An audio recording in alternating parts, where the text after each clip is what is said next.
Good morning all of you. Today we will continue our 10th chapter class 12 subject biology. Topic name is photosynthesis. So we will continue our topic photosynthesis. तो last lecture के बारे में थोड़ा सा मैं आपको recall करवा दूं. लास्ट लेक्चर के अंदर अपन ने लाइट रिएक्शंस के बारे में पढ़ा था, जिसके अंदर अपन ने टू टाइप्स की लाइट रिएक्शंस ली थी. कौन सी? Cyclic and non cyclic. ठीक है. तो लाइट रिएक्शंस और डार्क रिएक्शन मैंने आपको पहले भी बताया था कि दोनों आपस में रिलेटेड होते हैं, है ना. तो पहले अपन ने पोर्शन कंप्लीट किया लाइट रिएक्शन वाला, जिसके अंदर अपन ने देखा लास्ट जो अपना मॉलिक्यूल्स जो थे रिड्यूस हुए थे वो कौन से थे, आपको मैं याद करवा दूं. NADP, है ना, जो NADPH+ में कन्वर्ट हो गया था, यही था ना. हाँ, तो ये जो अपने पास ये था मॉलिक्यूल्स ये प्रेजेंट थे, इन्होंने क्या किया था रिएक्शन के अंदर. आगे मैंने आपको कहा था ये अपना लास्ट प्रोडक्ट बना था किसमें, लाइट रिएक्शंस के अंदर, है ना. तो इसके अंदर जितने भी ATP के मॉलिक्यूल्स बने थे, NADPH रिड्यूस हुआ था, ये सब जो आगे अब डार्क रिएक्शंस के अंदर CO2 जो होता है, मैंने आपको पहले भी बताया था, डार्क रिएक्शन के अंदर जो प्रोसेस कंप्लीट होती है उसके अंदर ये NADPH जो होता है ये आगे CO2 को रिड्यूस करवाने का काम करता है. बताइए कि नहीं बात, दोबारा सुन लो. ये बहुत ही ज्यादा स्ट्रॉन्ग रिड्यूसिंग एजेंट होता है. लिख लो कहीं पे भी ऊपर लिख लो, चाहे नोटबुक में स्पेशल पॉइंट डिनोट करके लिख लो. NADPH+ is the very strong reducing agent which reduce the CO2 in dark reactions, है ना. तो ये सारे पॉइंट्स जो थे अपने लाइट रिएक्शंस के अंदर कंप्लीट किए थे. और लाइट रिएक्शन के अंदर अपने क्या पढ़ा था, लाइट रिएक्शन के अंदर मैंने आपको बताया था फोटोसिस्टम 1 एंड फोटोसिस्टम 2 जो कहाँ पर प्रेजेंट होते हैं, थाइलेकोइड मेम्ब्रेन में स्ट्रोमा या ग्रेना के ऊपर प्रेजेंट होते हैं, है ना. तो अब अपने जो है डार्क रिएक्शंस जो जिसके बारे में अपने डिटेल में पढ़ेंगे, तो जल्दी से ये स्टार्ट करते हैं बच्चों. ये टॉपिक थोड़ा सा लेंथी भी है, थोड़ा सा इंपॉर्टेंट भी है और थोड़ा सा टफ भी है. ठीक है, तो आप लोग ध्यान से वीडियो को देखना और साथ साथ में समझना, है ना. तो डार्क रिएक्शन के बारे में जल्दी से स्टार्ट कर देते हैं. सबसे पहले जो है अपने इसके कुछ बेसिक पॉइंट्स लिखने चालू करते हैं, साथ साथ आप लोग मेरे नोट करना स्टार्ट करो. सबसे पहले तो आपको पता है, ये मैंने आपको पहले ही बताया था, तो अपने साइंटिस्ट के नेम डिस्कवर करके चालू किए थे. बताया था कि इस साइंटिस्ट ने कौन सी रिएक्शन कंप्लीट की, तब उन्होंने देखा था कि एक ब्लैकमैन नाम के साइंटिस्ट थे. क्या नाम था? ब्लैकमैन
मेटाबॉलिज्म, जिसको नॉर्मली कैम साइकिल बोला जाता है, प्रेसिव बेसी एसिड मेटाबॉलिज्म, ठीक है। तो ये कैम साइकिल शॉर्ट में इसको बोला जाता है। अब आप लोग थोड़ा सा इसका मतलब समझ लो, C3 एंड C4 का क्या मतलब होता है। C3 cycles are those in which the first stable molecule is formed from 3 carbons। 3 carbon के मॉलिक्यूल से बनता है पहला स्टेबल मॉलिक्यूल इस रिएक्शन के अंदर या साइकिल के अंदर, इस वजह से इसको C3 साइकिल बोल देते हैं। इसमें क्या होता है, 4 कार्बन के मॉलिक्यूल्स जो होते हैं वो अपना रिएक्शन में पार्ट लेते हैं, ठीक है। इसको बोला जाता है C4 साइकिल, इस वजह से इनको क्या बोल दिया जाता है, C3 एंड C4 साइकिल, ठीक है। तो इसको दोबारा से सुन लो, डार्क रिएक्शंस जो थी ब्लैकमैन ने बनाई थी 1905 के अंदर। पॉइंट्स जो है साथ साथ आप लोग नोट करते जाओ, फिर भी जो प्रॉब्लम आए तो आप मुझसे पर्सनली पूछ लेना, ठीक है। तो ये पॉइंट्स देखो, सबसे पहले ब्लैकमैन थे जिन्होंने 1905 के अंदर रिएक्शंस के बारे में डिटेल में बताया था। साइट जो थी क्या थी, स्ट्रोमा। क्या साइट है, स्ट्रोमा, यानी कि क्लोरोप्लास्ट के ऊपर ग्रेना एंड स्ट्रोमा दो साइट प्रेजेंट होती है। मैंने आपको ये चीज बताई थी कि ग्रेना के ऊपर जो है लाइट रिएक्शंस कंप्लीट होती हैं, स्ट्रोमा के ऊपर डार्क रिएक्शन कंप्लीट होती हैं, है ना। अब देखो इसके अंदर क्या होता है, अब डार्क रिएक्शन नाम से ही आपको पता है कि एब्सेंस ऑफ लाइट में हो रही है। फिर CO2 यानी कि कार्बोहाइड्रेट में CO2 का कन्वर्ट होना, ठीक है। अब ये एटमॉस्फेयर के अंदर जो ह्यूमन बीइंग देख लो चाहे एनिमल देख लो, जो ऑक्सीजन इन्वॉल्व करके अपने रिएक्शंस के अंदर रेस्पिरेशन में CO2 रिलीज करते हैं एटमॉस्फेयर में, वो क्या करती है आगे कार्बोहाइड्रेट में इसको चेंज करने का काम करती है, ठीक है। यानी कि CO2 फिक्सेशन का काम करती है, इस वजह से इस रिएक्शन को CO2 फिक्सेशन रिएक्शन भी बोला जाता है। आगे देखो, ATP के मॉलिक्यूल्स जो अपने लाइट रिएक्शन के अंदर देखे थे, सिंथेसाइज हुए थे, वो इन रिएक्शंस को कंप्लीट करवाने में हेल्प करते हैं। आगे जो था सबसे इंपॉर्टेंट पॉइंट, जो CO2 की वजह से जो साइकिल्स जो है 3 में कंप्लीट होंगे, 3 टाइप से, तो CO2 तीनों के अंदर इन्वॉल्व होगी। अब ये CO2 जो रिड्यूस होगी वो किसके द्वारा होगी, NADPH के मॉलिक्यूल्स के द्वारा।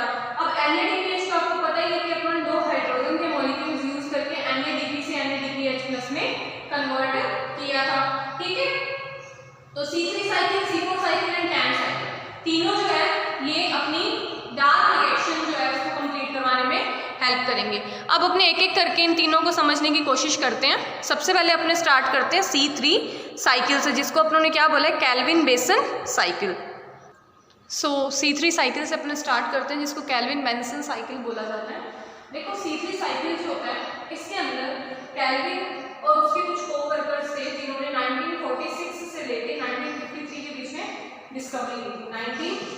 1946 से लेके 1953 के बीच में इस साइकिल के बारे में डिस्कवरी की थी, कुछ इंपॉर्टेंट पॉइंट्स बताए थे, ठीक है। अब ये क्या करता है, कार्बन डाइऑक्साइड कार्बोहाइड्रेट में चेंज करने का काम करता है। अभी उन्होंने देखा है जस्ट क्या देखा है कि जितने भी अपने साइकिल्स कंप्लीट करेंगे उसके अंदर सबसे इंपॉर्टेंट जो प्रोसेस है वो यही होती है कि CO2 को कार्बन डाइऑक्साइड को कार्बोहाइड्रेट के अंदर चेंज करना। अब ये प्रेजेंस किसकी प्रेजेंस में होता है, फोटोसिंथेसिस की प्रेजेंस में होता है ना ये। तो फोटोसिंथेसिस की प्रेजेंस में CO2 जो है कार्बन डाइऑक्साइड जो है कार्बोहाइड्रेट में चेंज हो जाता है। अब इसके अंदर क्या होता है, जब कैल्विन बेसन और कुछ कोवर्कर्स आए थे तो उन्होंने C14 जो था कार्बन का आइसोटोप C14 एंड O2 इनके ऊपर क्या कहते हैं, इन्होंने एक्सपेरिमेंट करना स्टार्ट किया था। समझ रहे हो, C14 का मतलब समझते हो आप, C14 यानी कि कार्बन का 14 नंबर आइसोटोप, यानी कि जिसका मॉलिक्यूलर वेट C12 नहीं होता, C14 होता है। समझ आ गया। तो C14 जो था कार्बन का आइसोटोप उन्होंने लिया और उसके ऊपर इन्होंने एक्सपेरिमेंट्स को परफॉर्म करना स्टार्ट किया। तो C14 के अंदर जो इन्होंने एक्सपेरिमेंट्स करवाए उनके बेसिस पे इन्होंने क्या बताया कि जो भी रिएक्शन इसके अंदर होती है, कि जो भी रिएक्शंस कंप्लीट हुई, इन रिएक्शंस के अंदर सबसे पहला जो स्टेबल प्रोडक्ट बना, क्या बना, स्टेबल प्रोडक्ट बना, इसको इन्होंने क्या बोल दिया, 3PGA। क्या बना था, 3PGA, यानी कि इसकी फुल फॉर्म क्या होती है, फॉस्फोग्लिसरेटिक एसिड। क्या बना था, ध्यान रखना इस बात का, डायरेक्ट क्वेश्चन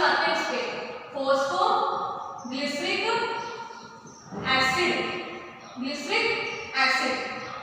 तो आप लोगों को ये चीज पता होनी चाहिए कि जब इन्होंने एक्सपेरिमेंट्स परफॉर्म करवाए थे तो फर्स्ट स्टेबल जो प्रोडक्ट था वो 3-फॉस्फोग्लिसरिक एसिड था। अब यहाँ पे 3 का क्या मतलब है? 3 का मतलब है कि फॉस्फोरस ग्रुप जो है इसके अंदर अटैच है, साथ में 3 कार्बन जो है 3 कार्बन वाला ये जो है कंपाउंड बनाता है। समझ आ गई? तो ये चीज जो थी इसके अंदर इन्होंने सबसे ज्यादा इंपॉर्टेंटली प्रूव करवाई थी। तो इसके अंदर आगे देखो जो पीजीए के मॉलिक्यूल्स थे, अब इसके लिए कैल्विन और बेसन जो थे इनको क्या मिला था? नोबेल प्राइज मिला। तो ये चीज आपने याद रखनी है कि नोबेल प्राइज भी इनको इसी वजह से मिला था। कब मिला था? 1961 के अंदर। तो 1961 के अंदर इनको इनकी डिस्कवरी के ऊपर नोबेल प्राइज दिया गया था। अब कुछ पॉइंट्स है इसके अंदर जिसके बारे में हमने पढ़ेंगे। तो जो रिएक्शंस के अंदर जो इसके अंदर एक एक करके स्टेप्स जो प्रोसीड होते हैं उसके बारे में अपने एक करके पढ़ना स्टार्ट करते हैं। सबसे पहले जो इसका स्टेप है, यानी जो इस कैल्विन बेसन साइकिल के अंदर रिएक्शंस प्रोसीड करना स्टार्ट होती हैं उसको अपने यहाँ पे लिख लेते हैं स्टेप बाय स्टेप। तो सबसे पहले जो रिएक्शन इसके अंदर होती है उसका नाम लिख लो। उसका नाम होता है फॉस्फोराइलेशन ऑफ रूबिलोज मोनोफॉस्फेट। सबसे पहला स्टेप फॉस्फोराइलेशन ऑफ रूबिलो मोनोफॉस्फेट। अब इसको शॉर्ट में क्या बोलते हैं? रूबिलो मोनोफॉस्फेट। इसको शॉर्ट के अंदर RUBP बोला जाता है। क्या बोला जाता है? RUBP। ठीक है, तो फॉस्फोराइलेशन जो होता है रूबिलो मोनोफॉस्फेट से कंप्लीट किया जाता है।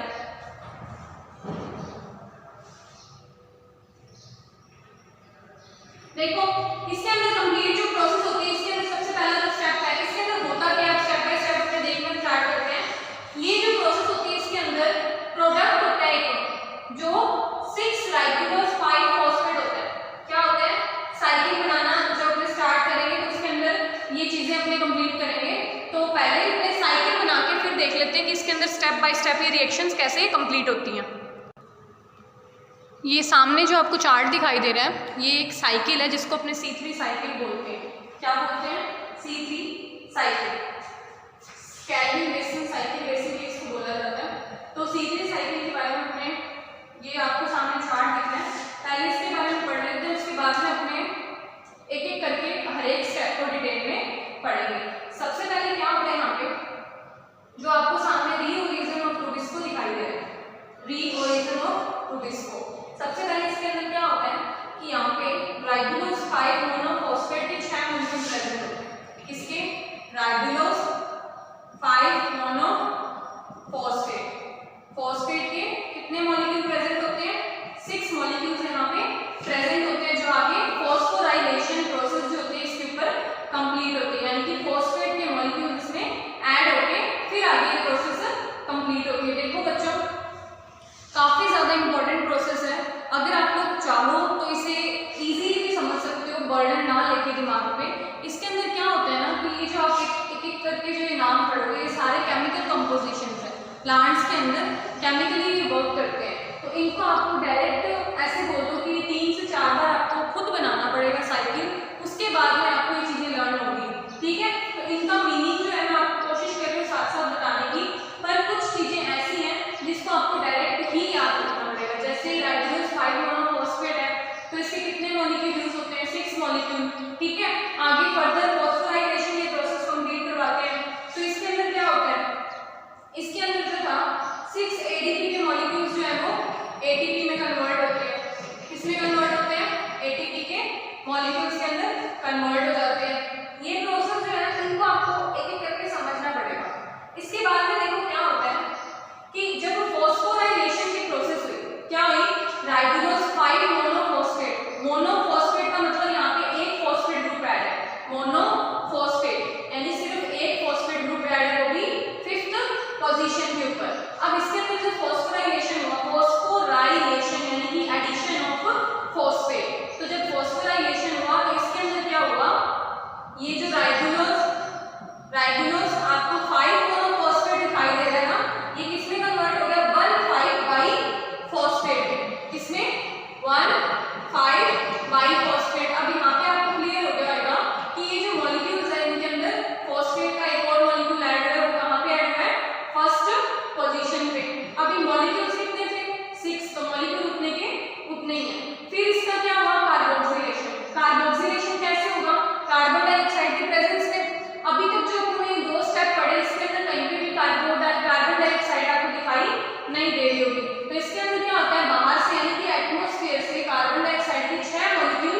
लिए जाते हैं। कितने?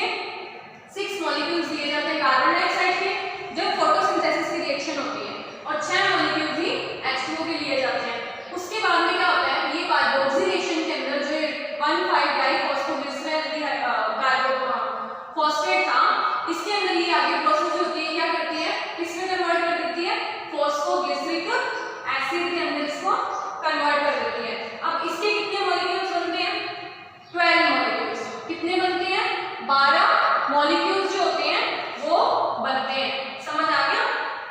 तो इसके अंदर जो फॉस्फोग्लिसरैल्डिहाइड होते हैं इसको बेसिकली 3-फॉस्फो यानी 3PGA भी बोला जाता है, 3PGA।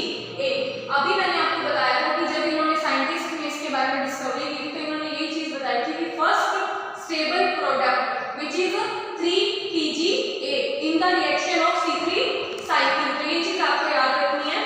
आगे देखो, नेक्स्ट इसके अंदर अपने देखते हैं, अभी तक अपनों ने ये देखा कि 3PGA के मॉलिक्यूल्स जो थे उसके अंदर क्या हुआ। अब ये मॉलिक्यूल्स बने कैसे? राइबुलोज जो 1,5-बाइफॉस्फेट था, बिसफॉस्फेट या बाइफॉस्फेट बोल दो, इसके ऊपर CO2 और H2O एनवायरनमेंट से अपने को या लाइट रिएक्शन से इसके ऊपर आके इन्वॉल्व हुए, जिसके बाद में ये 3PGA में कन्वर्ट हो गया। तो ये क्या था? First stable product. उसके बाद में फॉस्फोराइलेशन की प्रोसेस हुई, जिसकी वजह से ये मॉलिक्यूल्स जो थे 3PGA से 1,3-डाई-PGA में कन्वर्ट हो गए। इसमें 1,3-डाई-PGA यानी कि जो फॉस्फेट ग्रुप था वो फर्स्ट पोजीशन पे और अटैच हो गया साथ में। समझ आ गया? तो इसके अंदर क्या था? मॉलिक्यूल्स देखो आप यहाँ पे, आपको पता चल रहा होगा कि 12 मॉलिक्यूल यहाँ पे, 12 ही यही चल रहे हैं, मतलब अभी तक मॉलिक्यूल्स कम नहीं हुए। उसके बाद में देखो 12 मॉलिक्यूल ऑफ ATP जो अपने को लाइट रिएक्शन से मिले थे। किससे मिले थे? लाइट रिएक्शन से अपने को 12 मॉलिक्यूल ऑफ ATP मिले थे। तो वो 12 मॉलिक्यूल्स जो है वो किसके अंदर? 12 के 12 मॉलिक्यूल ADP के अंदर कन्वर्ट हो गए। किसमें कन्वर्ट हो गए? ADP के अंदर। तो पहले वहां पे क्या हुआ था? ATP के मॉलिक्यूल्स बने थे यानी फॉर्मेशन हुई थी, यहाँ पे ATP से ADP के अंदर कन्वर्ट हो गए। ठीक है, इसके बाद में देखो आपको साफ दिखाई दे रहा होगा कि सामने जो 1,3-डाइफॉस्फोग्लिसरिक एसिड है वो आगे उसका क्या हुआ? रिडक्शन। किसमें हुआ? NADPH जो उन्होंने देखा था कि लाइट रिएक्शन के अंदर बना था, उसने क्या किया? इसका रिडक्शन करवाया, जो किसमें कन्वर्ट हो गया? 12 NADP में। अब यहाँ से तो हाइड्रोजन के मॉलिक्यूल निकल गए और इन्होंने किसको रिड्यूस करवा दिया? 3PGA के मॉलिक्यूल्स को। अब इन्होंने इसका जब रिडक्शन करवाया तो ये क्या बन गया? Three phosphoglyceric aldehyde, phosphoglyceric acid, glyceric acid यानी कि OH को रिड्यूस करवा के यहाँ से इन्होंने इसको CHO यानी कि एल्डिहाइड में कन्वर्ट करवा दिया। सिंपल सी बात है, एसिड्स था, एसिड में से क्या हो गया? यहाँ पे हाइड्रोजन के मॉलिक्यूल्स अटैच हुए, जिसकी वजह से उसने इसका रिडक्शन करवा दिया। मॉलिक्यूल्स अभी भी उतनी है, 12 के 12। अब यहाँ से क्या हुआ?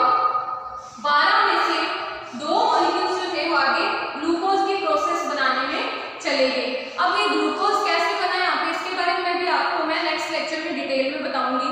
ठीक है, फिलहाल ये देखो कि 2 मॉलिक्यूल्स जो नीचे गए उसके साथ में कितने बच गए? 10 मॉलिक्यूल बच गए ना यहाँ पे। 10 मॉलिक्यूल्स जो थे उसमें से आगे 5 तो किसमें कन्वर्ट? 4 मॉलिक्यूल्स इन्होंने किसके बना लिए? 5-ज़ाइलोज फॉस्फेट। और आगे जो ये 5 क्या है? नंबर है, पोजीशन है, ऐसे मत समझना 5 मॉलिक्यूल है, 4 मॉलिक्यूल है इसमें, और इन्होंने 4 मॉलिक्यूल किसके बना दिए? 5-राइबोलोज फॉस्फेट के बना दिए। समझ आ गया? उसके बाद में ये साइकिल फिर वैसे का वैसे कंटिन्यू होता रहेगा।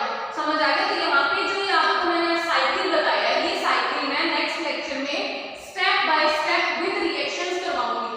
अभी तो मैंने आपको सिर्फ इतना बताया कि अगर अपने इनको 2 लेक्चर्स में डिवाइड कर लेंगे तो आप पे बर्डन नहीं आएगा, आपको चीजें इजीली समझ आ जाएंगी। तो आज के लेक्चर्स के अंदर तो अपनों ने इसके ओवरव्यू समझ लो एक टाइप से कि अपनों ने सिर्फ इतना ही देखा कि क्या क्या मॉलिक्यूल्स इसमें प्रेजेंट होते हैं, क्या क्या रिएक्शंस होती हैं। कल अपने एक-एक रिएक्शन को डिटेल में पढ़ेंगे, फिर आगे इसको कंटिन्यू करेंगे। तो आज तो C3 साइकिल जो था वो अपना कंप्लीट नहीं हुआ है। अभी तक सिर्फ आपने यही देखा है कि कौन से मॉलिक्यूल या एंजाइम्स इसमें पार्टिसिपेट करते हैं। नेक्स्ट लेक्चर के अंदर इसके साथ में अपने जो है रिएक्शन कंप्लीट करवाएंगे। ठीक है, thank you, have a nice day.